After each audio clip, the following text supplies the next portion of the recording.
Okay, we made it to Friday. Good job for most of you this week. Things to look forward to next week. You are going to have your first official quiz, and it is on Illuminate, so that'll get posted here. Looking like it's going to be Tuesday morning. So if you have had a hard time with Illuminate, you need to go back and review directions this weekend. Make sure you're putting your student ID in, not your email address, your student ID, and then the test ID that I give you.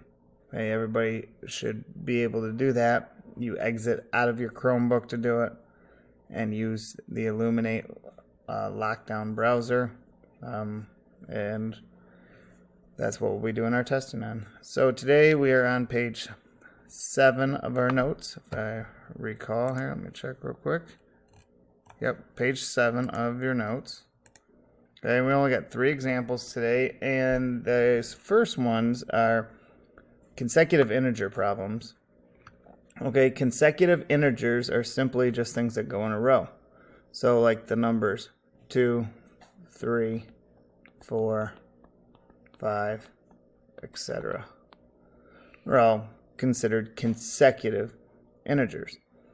So it says that the sum of 3 consecutive integers are 132. What are the 3 integers?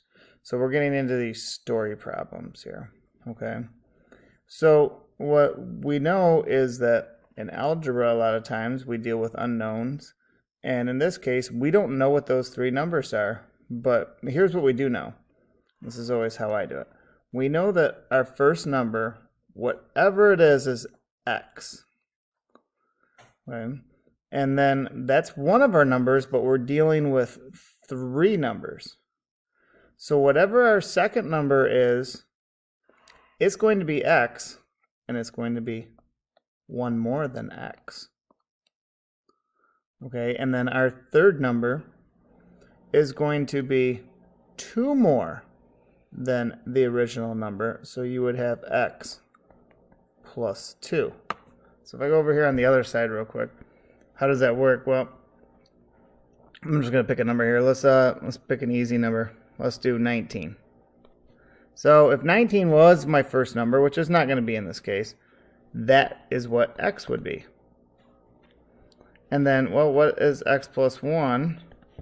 That's just 19 plus 1, which of course would give us 20. And then x plus 2 is our original number, which we said was 19, plus 2, and that's 21. So that would be our 3 consecutive integers. Of course, if we add those up, that actually equals 60. So that's not our answer. And we could guess and check, and you could sit here for hours, and depending on how complex you make the problem.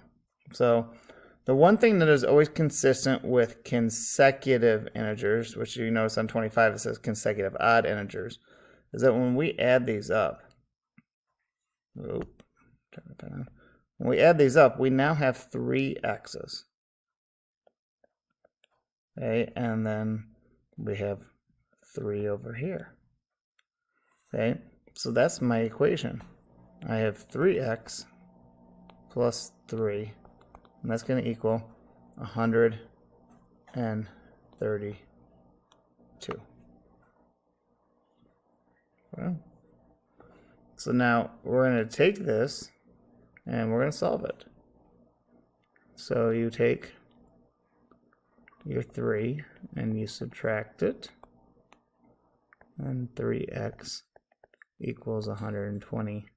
129, and then I divide by 3. 129 divided by 3 is 43. So that is what x is. So the issue that people tend to have when they do this problem is that they'll stop right here and they'll get their answer. Hey, x equals 43, and I'm done, right? No, because over here it asks, what are the 3 integers? The 3 integers. I've only given you 1 so far. So we do know that x equals 43. Well, x plus 1 equals 43 plus 1, which of course equals 44. And x plus 2 equals 44 plus, let me try that again. X plus 2 equals, we still got our 43 because that's what x is. And we add 2, and that's how we get to 45. So and you can see they are consecutive, 43, 44, 45. And real quick, if I just check them, 3 plus 4 is 7, plus 5 is 12. Carry the 1, 4, 8, 12, and 1 more is 13. There's our 132. Okay, our next problem. Now we're going to deal with consecutive odd integers. And it doesn't matter if it's odd or even. Okay, so if we go again, we pick odd integers, 19, 21, 23, or even integers, 20, 22, 24. Doesn't matter, because what we do know is that no matter what, we're still going to call that first number x. And now the difference, though, between these two is no longer x plus 1, like we did up here, and x plus 2. The difference now becomes, how many is between 19 and 21? Well, it's always going to be 2 more. And that's comparing 19 to 21. When we compare 19 to 23, it's always going to be x plus 4 more. So that's our first integer. We don't know what it is yet, and that would be our second. And that would be our third consecutive odd integer. Guess what? If I did the same thing over here, there's 2 between 22 and 4 between 20 and 24. So we'd still, even though these are odd, you don't do x plus 1 and x plus 3. It's always 2 more. There's always a space of 2 between consecutive odd integers, and there's also a space of 2 between consecutive even integers. So we do the same thing over here. I have x plus 2 this time, and I have x plus 4. And when I add them up, I still have 3 x's because we're dealing with 3 numbers, right? And 2 plus 4 is 6. So we come over here, 3x plus 6 equals 57. Okay, I'm going to subtract my 6. 3x equals 51.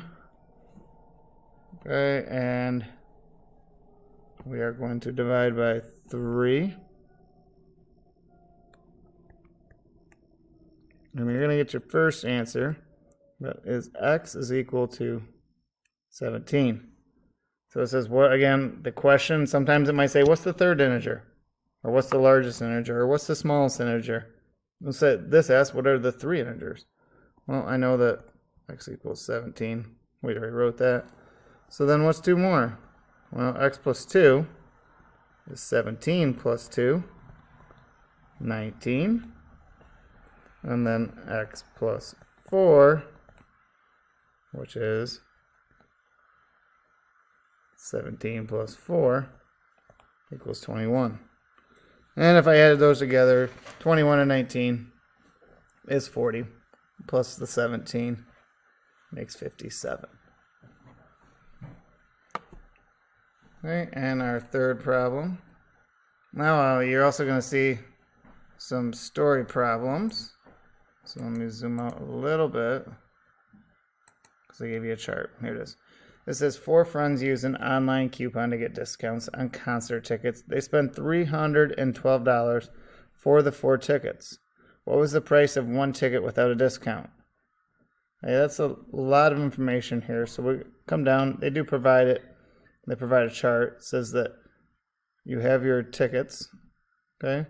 4 of them. We don't know how much they were, but we do know that we were given a discount of $15 a ticket, okay? So that discount totals 4 times 15. That totals $60, okay?